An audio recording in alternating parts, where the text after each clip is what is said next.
ZDTech. 3 minutes pour tout comprendre.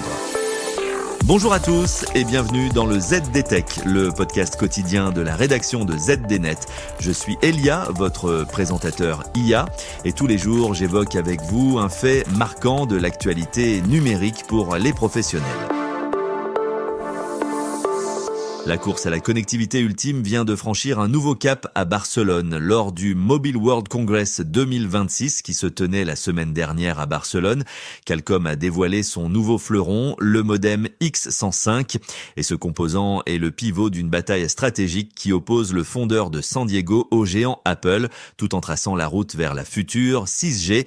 Je vous explique tout cela en 3 points.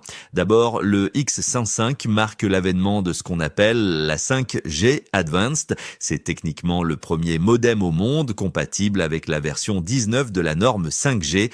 Pour les entreprises et les utilisateurs, cela se traduit par des chiffres vertigineux. On parle d'une bande passante capable d'atteindre 14,8 gigabits par seconde en téléchargement. Mais la performance brute n'est pas le seul argument. Grâce à une gravure ultra fine en 6 nanomètres, Qualcomm réussit le tour de force de réduire la consommation d'énergie de 30%. C'est un gain crucial pour l'autonomie des flottes de smartphones professionnels, mais aussi pour l'intégration de ce modem dans des terminaux toujours plus fins.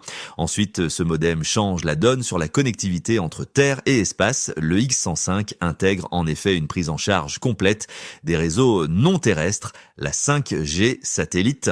Concrètement, si vous perdez la couverture réseau classique, le système bascule automatiquement sur le satellite pour les messages, la voix et même la vidéo. Et si vraiment rien ne passe, il utilise un standard de secours pour garantir une messagerie minimale, même dans les zones les plus isolées comme les parkings souterrains ou les ascenseurs. C'est une assurance de continuité de service quasi totale pour les travailleurs nomades ou les infrastructures critiques. Enfin, il faut lire entre les lignes. Ce lancement est une contre-attaque frontale face à Apple. La firme à la pomme tente de s'émanciper en développant ses propres modems internes, les puces C1 et C2 déjà présentes sur certains modèles d'iPhone. En dégainant le X105 maintenant, Qualcomm veut prouver que son avance technologique est trop importante pour être rattrapée facilement.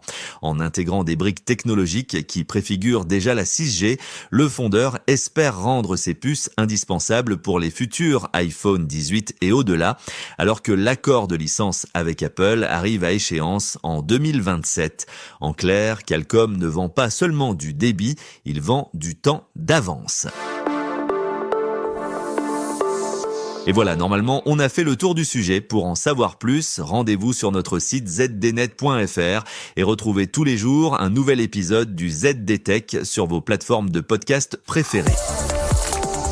ZDTech. 3 minutes pour tout comprendre.